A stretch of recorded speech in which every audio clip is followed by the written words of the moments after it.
today, who is not only the head of my life, but God is my life. Yeah. I thank and praise God for the opportunity to be here today to celebrate with you. I give honor to the pastor and the first lady of this facility for allowing us to have the graduation here. I give honor to my very own pastor, Dr. Wims tomorrow, pastor of Compassion Ministry Fellowship. I give honor to our first man of Compassion Ministry Fellowship, Mr. Anthony McNeil. And I also give honor to my church family, who's also here to help celebrate not only my pastor, but all of you who are in attendance as well. I give honor to all the pastors, the ministers, all of you in your respective places.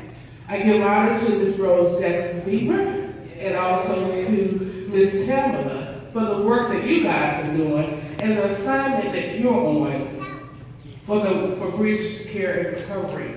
And I do thank you for the opportunity that you have given me to be a part of this celebration on today. I have been asked to speak briefly on recovery. And I'm just going to give you a little bit of background information. In my professional career, I am with Preferred Family Healthcare. As of April 1st, I celebrated 12 years with the organization. In my current position, I am the community liaison for the Emergency Room Enhancement Program and oversee 7 counties where we do a lot of work with the emergency room and the psych units. I also stand before you as a certified reciprocal alcohol and drug counselor with the state of Missouri Credentialing Board. I also stand before you with a Master of Arts in Professional Counseling and also a Master of Arts in Profit Administration. I'm currently a doctoral candidate at Lindenwood University, pursuing my doctorate in Education and Instructional Leadership. I'm currently working on my dissertation, which will involve the benefits of treatment for adults who are struggling with substance use disorder and mental health. So all of that is good with all the acronyms behind my name. All of those things are awesome. But in my personal life, I stand before you as a testimony.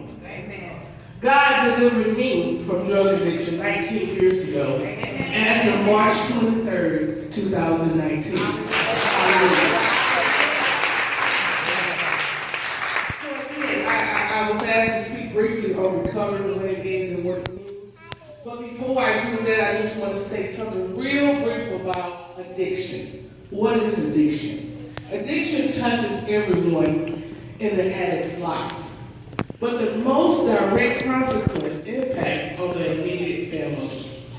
Employers can fire him or her, and friends can drift apart from him or her. But family members have a much harder time walking away. So addiction is a family disease, it's a family problem.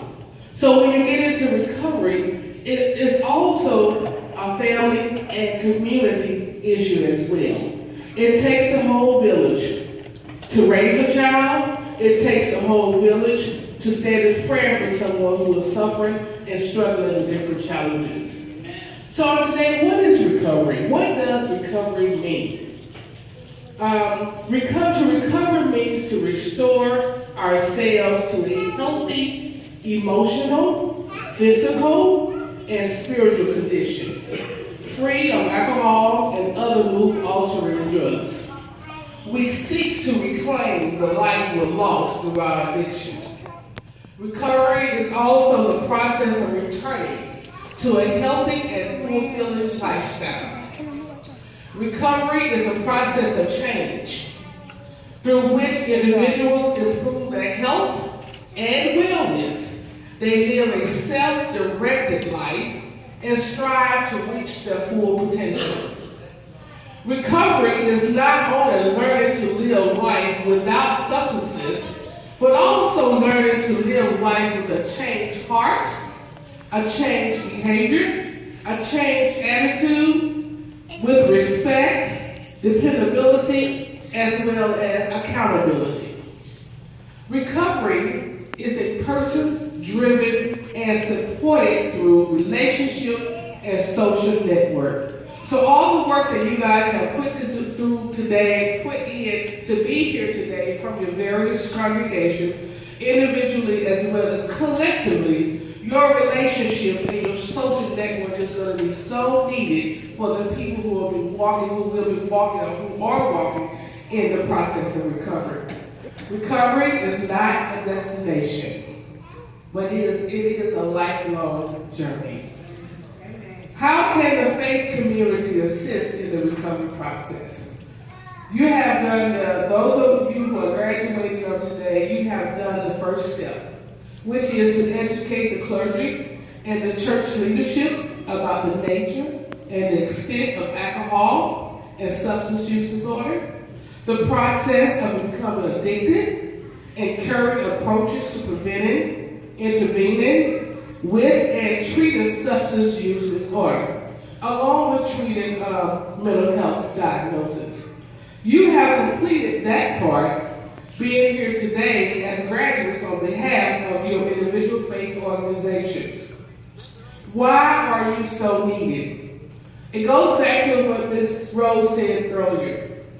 It takes the church to go, the people in the church, in the community, we are the one that going into the trenches, where the people are suffering, where they're hurting, and where they're dying.